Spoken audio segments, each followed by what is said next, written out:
This is the story about how I became wealthy, discovered my purpose, and started changing the world.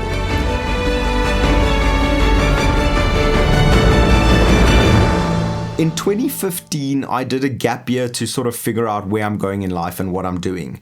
Unfortunately, my focus in the gap year was on the wrong place. Instead of focusing on everything that the gap year had to offer for me, I was focused on a relationship and what I could get out of it. And the year came and went, and almost halfway through the year, I got injured on one of the camps, Survivor. So Survivor's, like, you know, the TV show Survivor, one of the very first challenge, we had to swim through a dam and run around it, right? And on the second time that I'm running around it, everyone's running on this one path. It's muddy, it's really slippery. And I'm thinking to myself, like, why is everyone focused on this mud path? So I'm running in the field next to it, sticks and stones and whatever, but I'm running, I've got grip. And as I'm running, my foot like gets stuck. And I think, oh, what? And I pull and I just hear something snap. And I'm like, okay, whatever. And I keep running. And as I look down, I see there's like this stick that's just like stuck between my toes. I was like, oh, okay, grab it. And I pull it. And as I pull it, it doesn't, I notice it's not stuck between my toes, but it actually wedged into my foot. Yeah, that was a tough picture. But I'm like, hey, Harvey, I think we need a medic. And he's like, oh, yeah, sure, man, we need a medic. Walks up to me, sees my foot. He's like, oh, shucks, we do need a medic.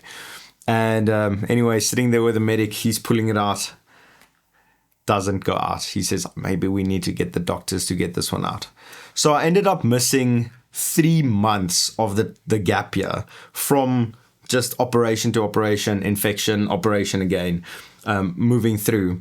And at the end of the year, I still had no idea what I wanted to do. So obviously you default back to what you have, IT and business. That's what I'm going to do. That's where I'm going, IT and business. Let's do it.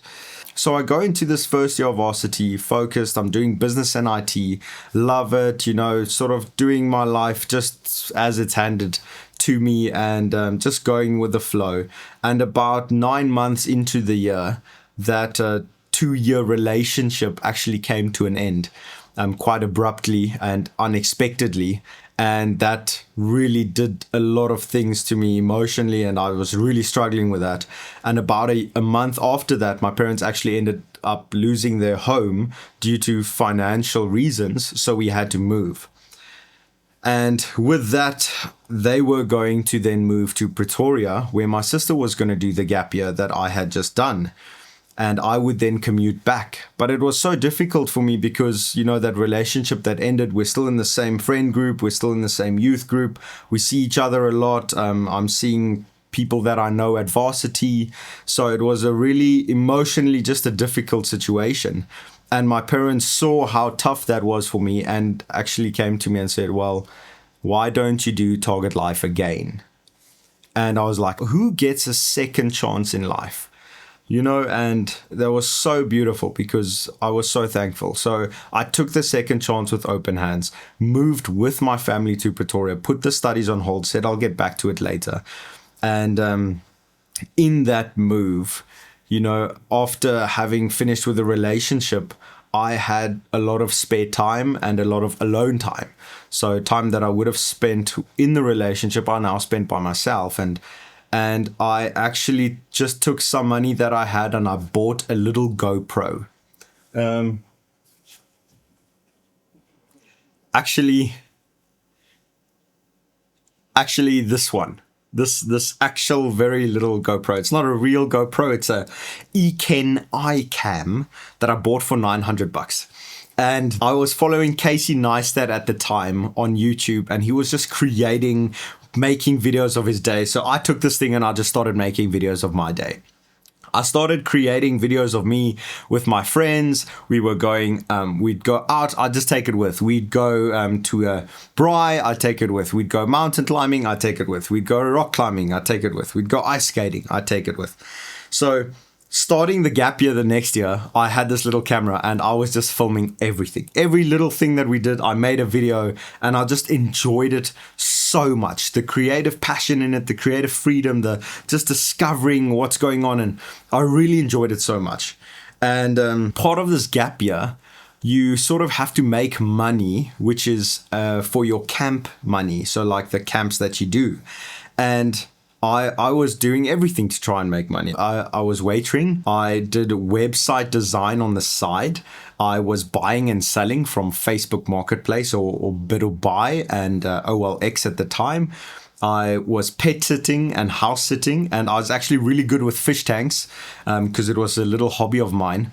And so I did fish sitting for people that had fish tanks. And I was doing everything to make money. But I enjoyed the little videos so much that I thought there has to be like a way to just make money with videos. You know, I started recording with my cell phone and doing a short video for someone about their coffee shop, about their band, about their like adventures that they go on for like $200, $300, $400. And then we went to one of these camps in Target Life. It's called Farm Week, where you go as just a bunch of young people and you go and serve a farmer on their farm and you do hard labor. Our group was incredible. The farmer that actually received us, his name was Henry, and he was like sold out dedicated to the Lord. Every morning he woke us up 6 o'clock, put on worship music and said, so you spend an hour with God. Just sit there and take out your book and journal and read a bit. And it was actually on that farm that God gave me this sort of dream and idea.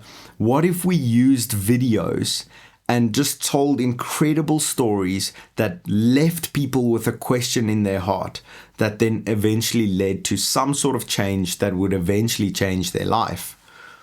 And wow, my heart was lit on fire. It was so evident to me that film was something that is now not just a little hobby, not just something I do with friends, but something that I can use to change the world. But that's a big dream.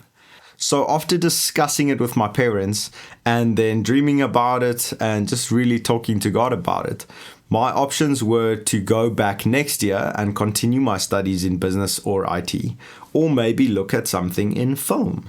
So I thought, how do you do that? In film, you need connections, you need knowledge, and you need gear. If you don't have those things, you can't really do much with film. So I was really excited. I was going to take film, I was going to run with film the next year and figure out how it's going forward. A few months later, we did this short film for a team building exercise in the gap year, and in the premiere night our short film actually won and we ended up winning first place. After that, I was always wondering, how am I going to get into the film industry? What am I going to do? And someone saw our film that evening and contacted us and said, who edited this film? I said, well, I did. And he said, well, that's amazing. What's your plans for next year? I said, I'm planning to go and study film so that I can eventually do film. And he said, what if I pay you and teach you? I was like, what do you mean pay me and teach me? He said, yeah, come work with me. I have a small company. We're just 3 guys at the moment. You'll be the 4th. Come work with us. You'll learn sort of as we're working together, and then we'll see where that goes. I was like, wow, that's amazing. So I started a half-time position with them, working afternoons with them, and now sort of learning and seeing all these film things, seeing what's happening and learning so much about the craft. And that was really exciting because just a week ago, I was like, how am I going to go study for this? Where am I going to go? How's it going to work? And now I'm actually working and learning. So that was really amazing. And it was while working there that about 4 months later, God told me, I'm training you so that you can go and share testimonies. And in this whole journey, God is telling me, testimonies, testimonies, testimonies. Awesome. And I think, nah, and I forget about it. About 3 months later, God says again, testimonies. And I think, okay. And I forget about it again. And about 2 months after that, I'm at an event where a guy stands up and he says, tonight we have recorded our first testimony and it's going live right now. And right there, God told me, remember testimonies. I told you we're going to record testimonies. So you have a choice. You're either going to do it with me or we're not going to do it together and you're going to do something else. Your life will be good and it'll be great, but you're going to miss out on this opportunity that I have for you. And I was like, wow, okay, Testimonies, I need to do this then. And it was so evident to me that I had to resign. So it was about 4 days later that I just knew that this is the path for me, and I ended up resigning at the company. After resigning, God told me, take 3 months and sit and listen to what our plan is, and then go and execute.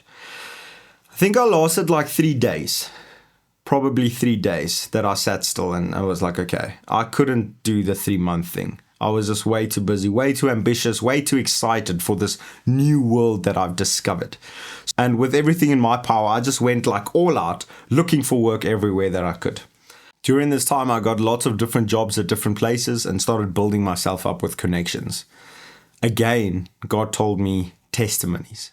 And I asked God, but Lord, how am I supposed to make money with Testimonies? How am I supposed to make a living with Testimonies? And I spent time from about 7 o'clock to 11 o'clock that night just asking God, like, I don't understand. Like, how am I supposed to make money with Testimonies? And I ended up falling asleep. The next morning, the very next morning, 7 o'clock in the morning, someone calls me on a Friday morning. And I answer, and it's my Tannie. And she says to me, Jacques, one of my good friends has just passed away. And I would like to ask you to make a testimony video of his life, and I'll pay you. It was like, boom. I asked God, how am I supposed to do this? And literally the next day, someone pays me.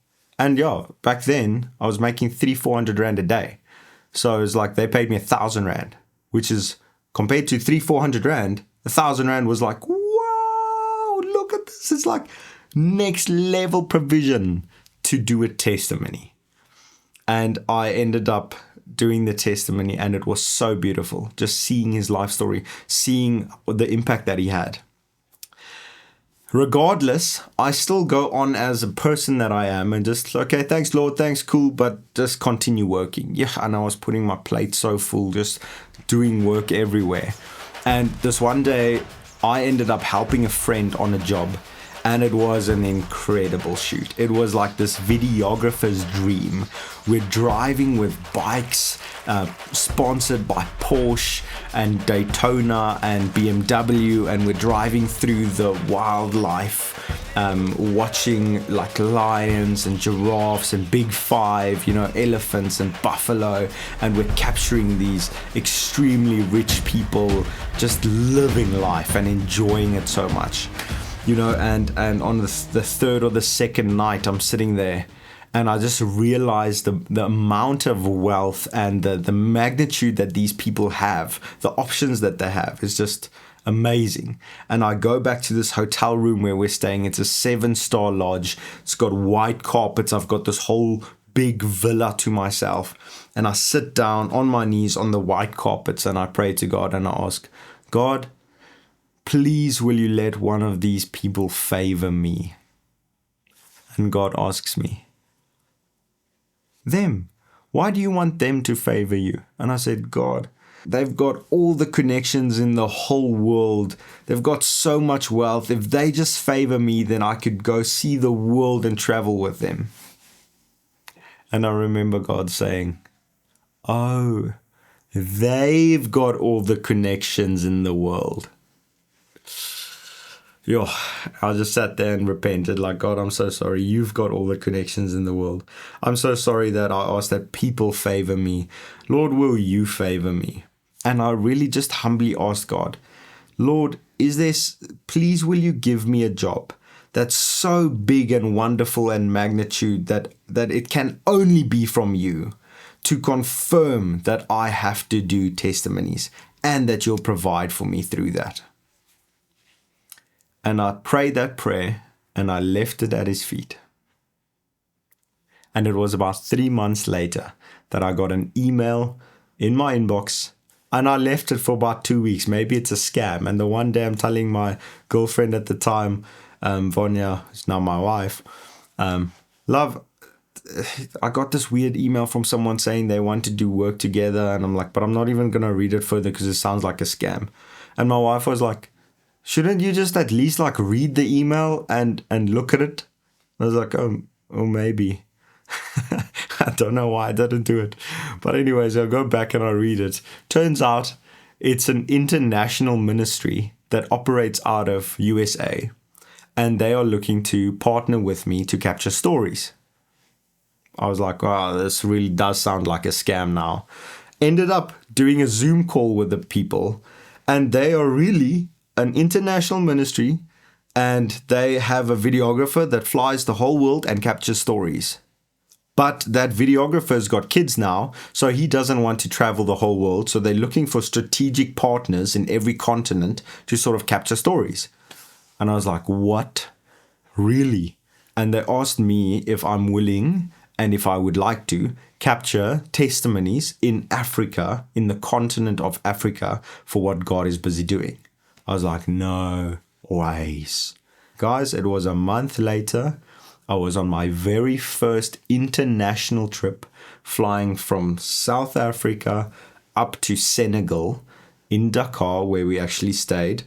And I spent a week with the most incredible people, capturing the story of how Felix got to know God, and now 25 years later actually runs the whole ministry in that region. This was my first testimony shoot that God absolutely confirmed, and they paid me in dollars, which, as you know, really translates well to South African rands. So it was like so incredibly obvious that God was saying, yes, I have called you to do testimonies, and go and do this. And still, I was struggling to believe that God would provide for me. And still, I didn't think it was possible to do testimonies as a job. So I continued in my ways, and I was doing weddings, I was doing events, I was doing highlights, I was doing everything that's an event that you could capture. Thinking, I'll capture the story of the event, the story of what's happening, the story of what's going on here. And the whole time God was saying, remember stories, people's physical story about what God is doing in their life. That's a testimony. Not a testimonial of a client in a business, but a testimony. And still, just capturing events. And then boom, 2 months later, COVID. All the weddings cancelled, all the events cancelled, all the ministries I was working with defunded. Just like that, in an instant. God brought my whole life to a stop. Just like He brought many of your lives to a stop. And after those 3 months in COVID, I'm sitting and asking God, what am I supposed to do now? So God shared this dream with me. Tell stories. Tell people stories. It'll change the world. And in the process of that, some of the fruits of that process will be that you'll have a company, you'll have a team of people working with you, you'll make good money, you'll have a lot of equipment, you'll have people working with you, you'll be a manager, you'll have lots of time on your hands, you'll be a business owner. And guys, I got stuck on the fruits of the journey instead of the journey. So God says, come with me and I'll give you this. And I was like, okay, thanks, Lord. I'll be pursuing this. I'll be taking this. And I missed the whole point of the journey. So I made this my goal. I was like, okay, God said, build a business, have employees, make good money. I missed the whole, tell stories, and then that'll happen. So I made that my goal.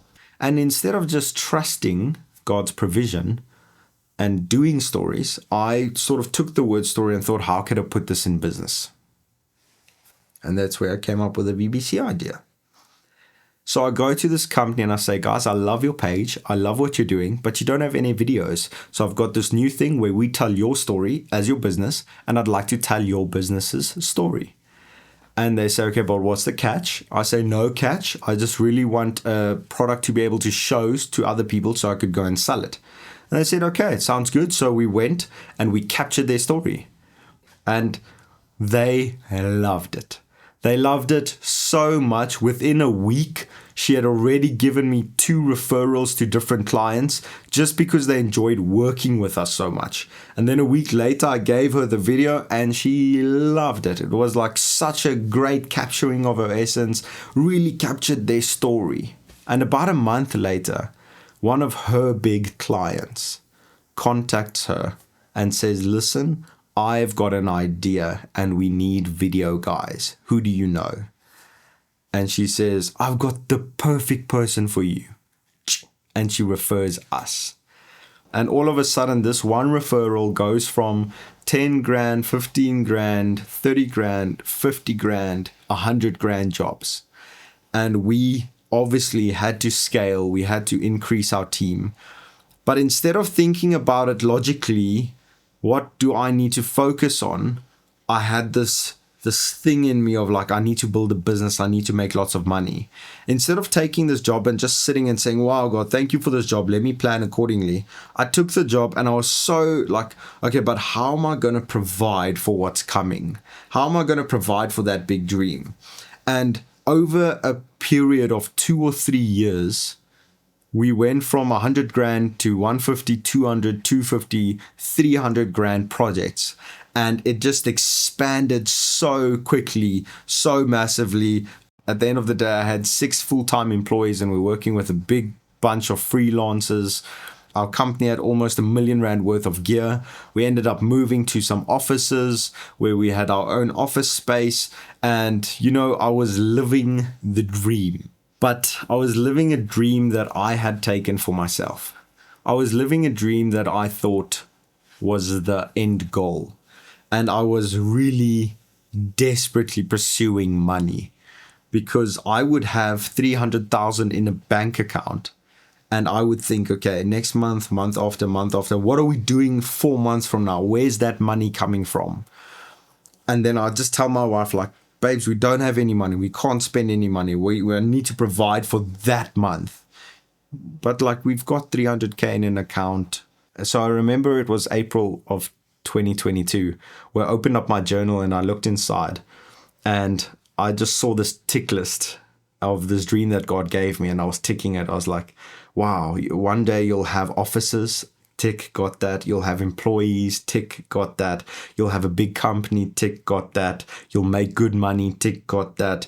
You'll be a manager. Tick. And as I'm going through this tick list of just ticking everything off, I'm waiting for this. I've made it. You know, I'm here. I've reached the goal.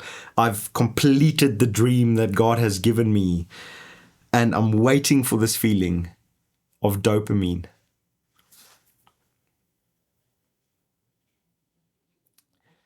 Yeah. And I realized that going through it, ticking everything off, I've got it, but at what cost? What is the cost of what I have? And I remember this feeling of standing on this hill all alone, realizing that in the pursuit of this dream that God gave me, I neglected family and friends. I was always busy working. And most importantly, I neglected God and my wife. Me and my wife at the time were sort of like roommates. Near Liffy, sorry Liffy, I'm just busy. Hey love, sorry, I just need to finish this deadline, then I'll come to bed. Love, you can just bring me my food, I need to finish this. Sorry love, I can't right now, I need to do this. Sorry love, the client needs this. Sorry love, I need to complete this. And yeah, we were sort of just like roommates. We had lost pretty much most of our friendship and relationship. I remember sitting at a counselor and they would ask us, hey, how's it going with you guys? And my wife would say, well, not so. And then I'd interrupt her and say, actually, with us, it's going really well. Well, the company's doing really well. The company's making good money. The company is succeeding. The company just employed a new person. And my wife just sat there and said, and then with friends, I'd always, sorry guys, I can't tonight, I need to work. Sorry guys, sorry man, I'm going to miss your bachelor's. Sorry man, I can't attend your wedding, hey. Sorry man, I can't because I need to work. Sorry man, and I lost out on so many really good friendships because I was pursuing a dream. I was pursuing this dream that God had given me. And looking back at that list and reading through it, I realized the paragraph above it said, the dream God gave you is to change the world through stories, and that will lead you to accompany people. So I instead of making the dream the focus, I made the fruits of the dream the focus. And above that, instead of making the dream giver the focus point, I made the dream the focus. So instead of every day waking up and saying, okay, Lord, you gave me this dream. How are we going to do it? How's it going to happen? Instead of doing that, I woke up and said, God, please bless this invoice. Please bless this quote. Please bring me more business.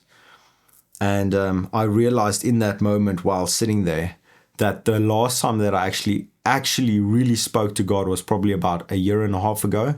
The rest of the time was monologues of, Lord, I don't know how to do this. Please help me. Lord, I don't know what's happening. Please help me. Lord, please bless this quote. Please do this. And that's not a relationship. That's not a partnership. That's just someone shouting orders at you. And looking at this list, I realized that something was wrong, because when you achieve your life dream and there's no satisfaction in it, then there's either something wrong with you or there's something really wrong with the dream. Now, I'm going to say both of those. And so many times you'll hear rich people say, don't pursue money. It won't solve your problems. You know what? Money makes problems look smaller, because you can buy other things. You can focus on other things, So I realized something was wrong, but I had no idea what to do. And that day I actually sat by God and said, Lord, what am I missing? What's going wrong? And God said, you need to draw some serious, real, strong boundaries between you and the client, between you and the money that you're chasing. And at that time, I was really blind to what was happening, because my focus was money, company, business. I'm 25 years old. I'm making a few million a year. I'm focused on this dream that I'm pursuing, but I never stopped to count the cost. I never stopped to look at what I was paying for it. My wife was shouting it at me, but I was blinded to what she was saying. Couldn't hear what she was saying. So regardless, I asked God, what should I do? He says, strong boundaries. I said, good. So we attend an assertiveness course, so I know how to draw boundaries. Going on from there, I started realizing a few things. Now, in this story, the purpose is never, ever to badmouth or to shame anyone. The purpose of the story is to communicate where I was at a point in my life and what led to where I am today. So listen to what I'm sharing about the journey I went through. Don't think it's to badmouth anyone else. I've got no unforgiveness in my heart. I've got no negativity towards anyone in this whole story. So I started really realizing that the client and the relationship we had turned very sour. It was very toxic. It was actually just really bad.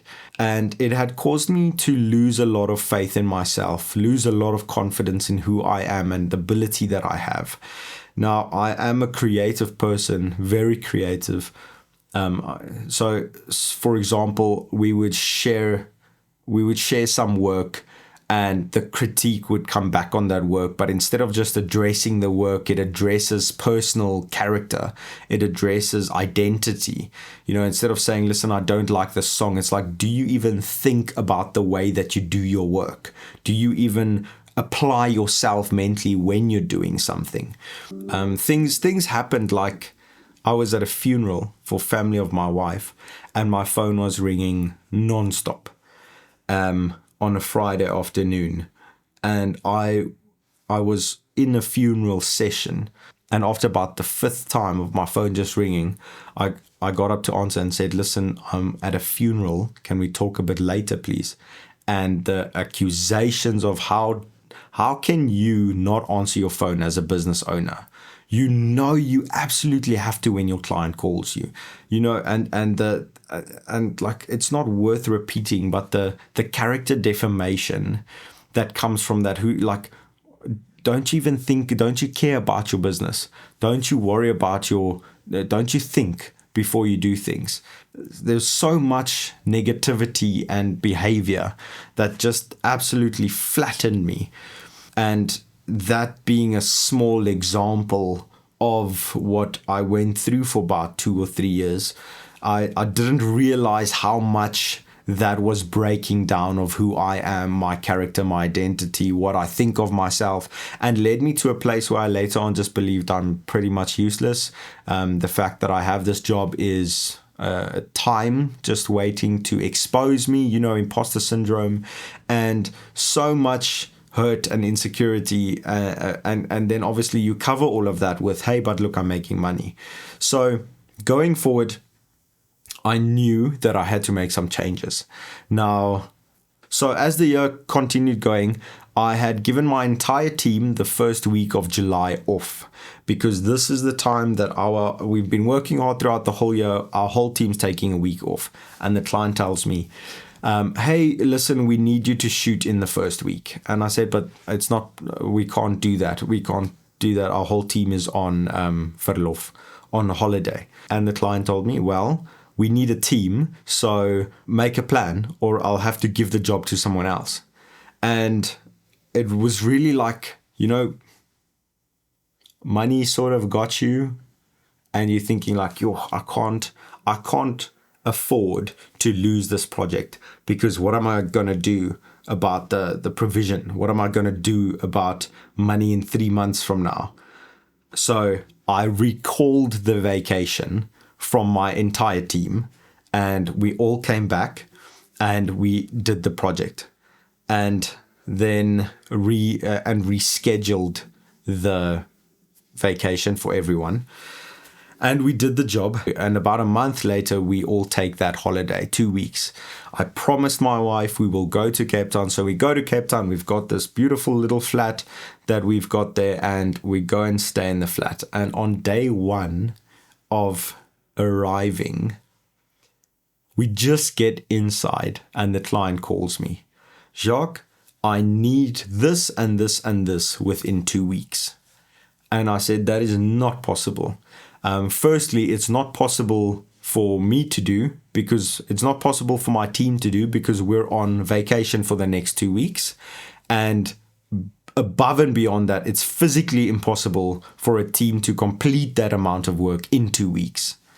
And once again, it was a question of, well, if you aren't going to do it, find me a team that can, because we need this.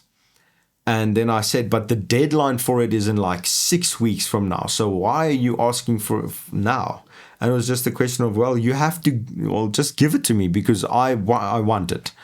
I said, but the deadline set for them. No, you set the deadline wrong. I said, no, but it's set. It's like here's the email that shows it. No, well, I want it in 2 weeks, or find me a team that can. And once again, that like just you really don't have much of, well, I felt like I didn't have much of an option. I just had to do it. And in the argument, 2 rooms away, my wife heard the shouting over the phone that was by my ear. And she came in, she said, what's wrong now? And I said, no, I need to just complete some work. Because I just need to complete, I just need to complete some work now for 2 weeks. Put the phone down. And then my wife said, what do you mean you need to do work? I said, well, no, the client wants this stuff now. And she said, but we're on holiday. And I said, yeah, I know, but I just need to sit and do it a little bit. And with tears in her eyes, very angry and sad. And she asked me like, Jacques, this is so unfair. This is so beyond unfair on me, but also like from the client side, expecting this from you. That's so unfair. You need to draw boundaries. And I replied to her and said, I know, love, this is really unfair. I'm going to have to get them to start paying us more. If they pay us 350K for a project, that's fine. And Vonya goes and she says, so is that the price on your soul? And she starts walking away, and I realized that was the price on my soul, but actually way less, because I've been selling it for the money long before that. And my wife comes to me and she says, Jacques, I'd rather be poor with you than rich without you. And I was so, like, I didn't see what she was saying. I was so blind to, and I said, love, don't you understand that this is what I have to do to provide for us? And she said, but where, like, what's the point? I could just not be married to you. Like, we're missing everything. Yeah, and I just sat there in tears, sort of like, I'm doing the best that I can, and I'm failing everyone, even my wife. Like, what is enough? And she asked me, what is enough for you? How much more do you need? How much more do you want? When are you going to start saying no? And I just asked God, what should I do? What should I, like, I don't understand what's going on here. And I just like, I don't know. I don't know what to do. So I spent about a week and a half of our 2-week holiday inside working on a laptop while my wife was watching series in the other room, because she doesn't want to go out without me, obviously. Then just to like expand on that, June we completed a project with a promise from the client to complete a total of 15 projects. June was the 10th project. In July, we had a booking and then cancelled. It was booked and then a week or two before the time cancelled.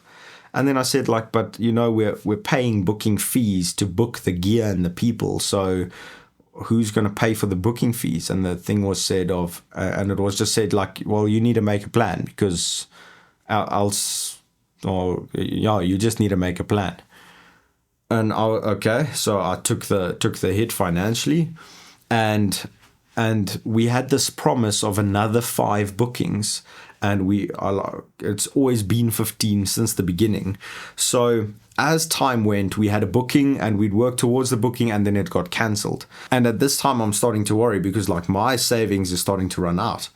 So we need to get the jobs in, and then we get a booking and it gets cancelled. And I asked God, I remember sitting there, having gone through all of this already, asking God, like, God, what must I do? Yeah.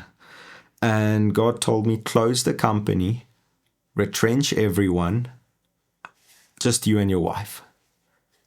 I was like, what? There's no ways. How am I supposed to do that? And he says, close the company, just trust me, I'll provide for you. But I had already sold so much of myself to this pursuit of money with this client in this job, and just like trusting them to come through with the 11th and the 12th job. In the meantime, I didn't know that the project had actually ended about 2 months ago, and it's now going into a marketing phase, where they're going to market before they start building more products.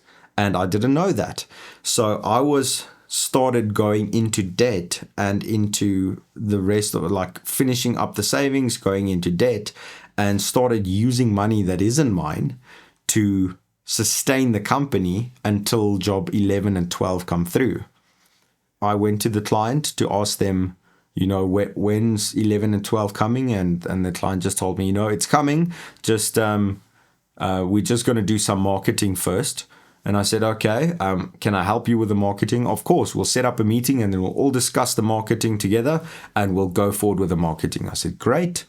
So I was invited to a meeting where it was basically said that the project had already ended and we are only doing marketing now to see if it's going to work, and then we'll book.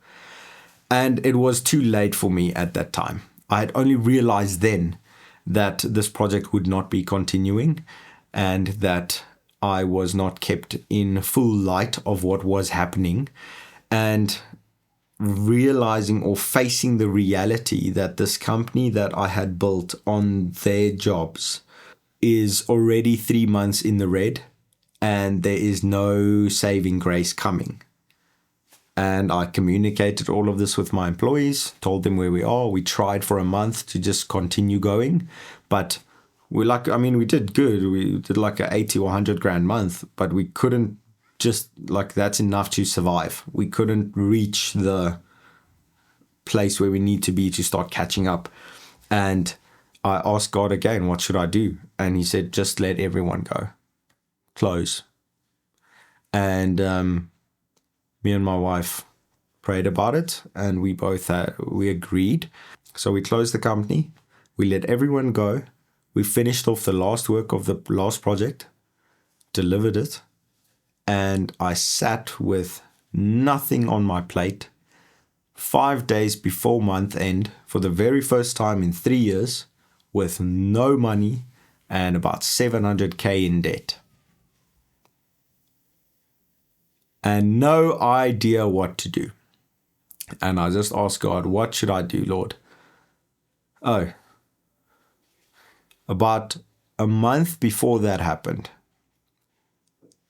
my wife actually had a very beautiful discussion with me, of one where she said, Jacques, if you aren't going to start doing something about this marriage, we aren't really going to be able to go forward. It wasn't a thing of anger from her side. It was just a thing of sadness from, listen, I love you so much, but you need to change. You need to start doing something.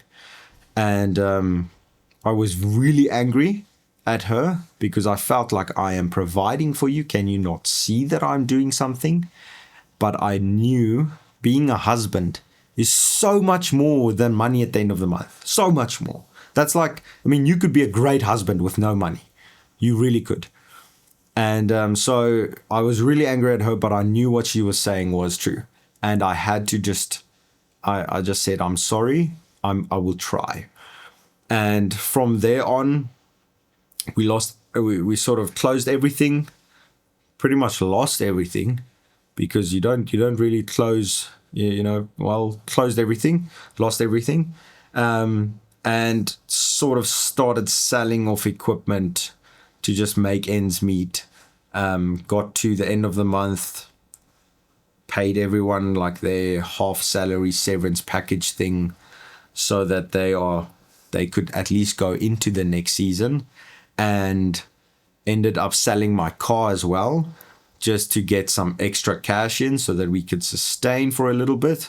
And then 5 days before October in 2022, I had 6 months had passed. I had gone from ticking off this list of everything to absolutely losing everything that I had achieved, and sat there with really little hope, no idea how to get this marriage going again, asking God, how am I going to do this? And that client that sent me on the testimony job 3 years ago had faithfully been booking us once or twice a year throughout the entire journey. As if God was just saying, remember, you're making good money here, but remember, I told you I'll provide for you with testimonies. So here's another job. I was like, wow. So God told me, I know you've got no idea what you're doing for month end, but just trust me. I'll provide for you. So I said, I trust you. And that client booked me for a shoot. Hey man, I know you've been traveling in Africa a lot for us, but how about we get you out of Africa? And I was like, And he said, what do you think of the Philippines? I was like, wow, of course, Philippines. Why not? And he said, but I don't just want you to go. I want you to take your wife with you. I was like, what? That's amazing. So he's paying for me and my wife to go. And he said, yeah. And because Philippines is quite far out, it's a once in a lifetime that you'll go for work. So I really want you to make it a bit of a holiday. And so I'll pay you all the money for the job and the expenses of everything. And then you organize everything and then make a bit of a holiday. So me and my wife prayed about it. We paid 2 months of rent and our expenses in South Africa. And then all the expenses for the job and the expenses on the floor of the job we kept. And the rest of the money we paid to friends of ours, which are travel agents, and told them, we're going to Philippines, just we need a holiday, just organize. And they booked us the most incredible holiday. We went from South Africa on the 4th of October. We flew to Vietnam, where we spent a week in an incredible theme park. From there, we went to Philippines, where we spent about a week and a half in the Philippines, capturing 2 incredible testimonies of what God is busy doing in the world and in these 2 people's lives. And then from there, we went to Thailand for 3.5 weeks, where we stayed in amazing places and we just saw Thailand. And this is my first trip out of Africa in my whole life, and me and my wife's first international trip as well. And God really used this to lay a foundation again in our marriage, to just say, enjoy each other. For 5 weeks, we could enjoy each other without having to worry about any finances, worry about anything. And we were just flourishing in the passion that God had given me, and just spending time with amazing people that love God. And then obviously a theme park and Thailand. So we came back from that. We had just lost everything.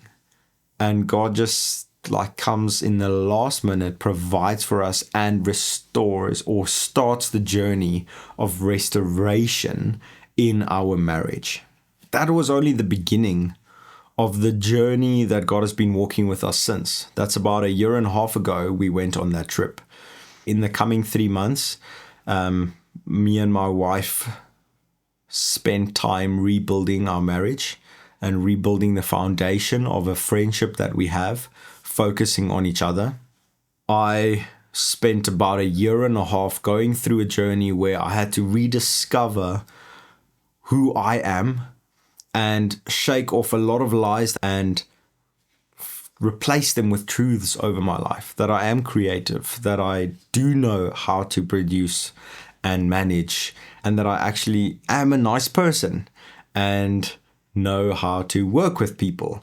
You teach people how to treat yourself, and I didn't teach people how to treat myself. I allowed them to treat me how they wanted to. So going from this place where money was everything and really Lord of my life, I was always the guy to say, you know what, I'm doing this for God. And I had this thing in my heart of I'm doing this for God. Eventually, I'm going to just take all the money and sow it into the kingdom. But money lies to you. And I got so caught up really in just doing it for God, but actually missing him completely. And looking back, there's small, tiny things that I could have done differently that would have led to massive different outcomes. The project wasn't a bad project. It was an incredible project. The stories told were really inspiring. The client on both sides is not a terrible person, but the situation and the environment and how it played out was not beautiful. It was quite destructive. And I do believe that's why the project did not succeed in the end of the day. Because where there is no unity, there is no blessing. And where there's no blessing within a team, you can't really expect it to go forward and succeed. And that to me is sad, because it was such a beautiful project. But needless to say, after having lost everything for a very long time, I was sad, I was bitter, I was very confused. And I always said I would wish that upon no one. But sitting where I sit now, 1.5 years later, so before I give you that punchline, let me just tell you. So I'm sitting and editing the story right now, and I realize I never finished the punchline to that sentence, and it is that I would never wish this journey upon my greatest enemy. That's what I used to say. But now, sitting almost 1.5 years after this journey, after losing everything, I would honestly wish this journey for my best friend, because it's not a journey of loss. It felt like a journey of loss whilst I was in the middle of it. But to me, it's the greatest journey of gaining something that is really valuable. So, coming to the end of this story, I'd like to round off to how I became wealthy, discovered my purpose, and started changing the world. In my journey for myself, I found that having hundreds of thousands of rands in my account actually was great. I mean, it's nice having a lot of money. It's really nice. You can do a lot of things. You can buy whatever you want, and Take a Lot knew my home address off by heart. Yeah. But having no one to share it with, coming home to an empty house, a very sad or distant wife, little to no friends, and actually God, missing God in the journey, and health. I really gained 60 kilograms in this whole journey. So having money is nice, but in replacement for all those things is really not nice. To me, real wealth now is to have a wife that supports me in everything I do. We spend so much quality time together. We really absolutely love each other so much. And we are journeying together now instead of me and her. We're really, really happily married. And together we see each other grow and see life happen. To know that God is with me and to really walk with God is a wealth that I do wish for everyone. And then like my purpose, I really thought my purpose was this dream, to fulfill this dream and expand the kingdom and build a business, but that's a fruit of the purpose. The purpose is every day to wake up, to know that God is in control, to know who I am, and just spend time, just really spend time in his presence, knowing who he is. And I really thought purpose was this big thing. This like, your purpose is. You know what my purpose is being present in every moment. Sitting here realizing I'm in front of a light with a camera with a little microphone hanging up here, but you probably couldn't see it because of the darkness. But it's still hanging here now, it's present, being right here, being with you, being with the story, feeling the emotions that I feel right now, just sharing what's on my heart. And being present is my purpose. And then changing the world. I always thought changing the world would start with 2-3 million people at a time. And you know what? Changing the world starts with one person. Starts with a person that's in front of you right now. And for you, that's me. I'm in front of you right now. Well, you're in front of me right now. But is going to a braai, and instead of focusing on the 300 Instagram followers that I have and sitting like this the whole time, maybe just sitting there and looking at O Frikkie Beer there in the corner and saying, hey man, how are you doing? How's it going with your life? What's your story? And having done that in the last year, I've made so many incredible connections, seen so many incredible stories, and been able to change the world one person at a time. Like sharing this testimony is very vulnerable, is very scary, but actually, it's not my life, or my life only actually points to the story of his life and his journey with my life. Because if it's glory for myself, what's the point? And what does it get me, or what does it give me? But actually sharing this with you, so maybe somewhere in the story something speaks to you, and maybe somewhere in the story you're somewhere where I was, and the point is Jesus. The point is a year and a half later, where I used to have no identity, be afraid of what people thought about me, worried every single day about provision. I'm really at a place right now where I went from making hundreds of thousands per month to where I have hundreds in my account most of the time, because God is teaching me to trust Him and to really, really trust Him and not rely on my ability or rely on work, but to trust His provision and His leading. Last week, Monday, me and my wife were praying for provision. We had a camp coming up. We had a ministry camp coming up. An hour later, I got 3 jobs to the value of 10,000 Rand.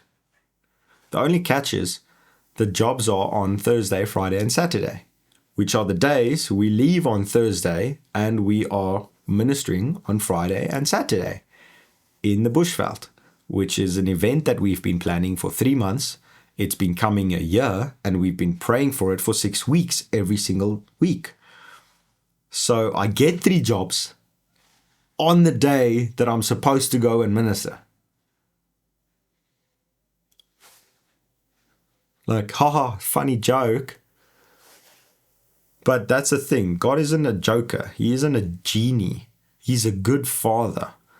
I'm still learning what that looks like.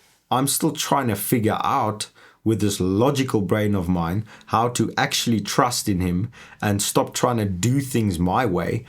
But so I said, okay, Lord, I believe that you provide for me, but I don't believe that you would provide for me on 3 days that you very much well know I'm going to serve and do something that I absolutely love doing. We've been planning this for so long. It just doesn't make sense that God would tell me 3 days before the time, don't go, rather go work. It just doesn't make sense.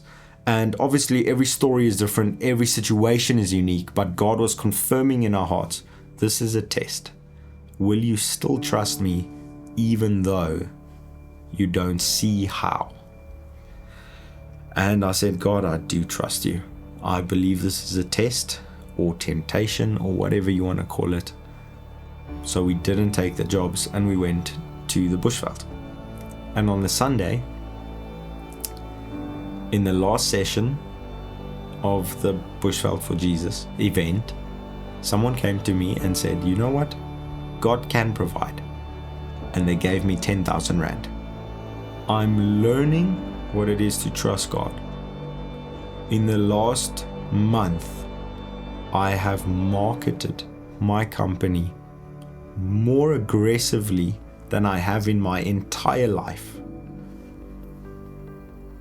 to no avail so far. And it's as if God is just smiling at me and saying, when will you listen?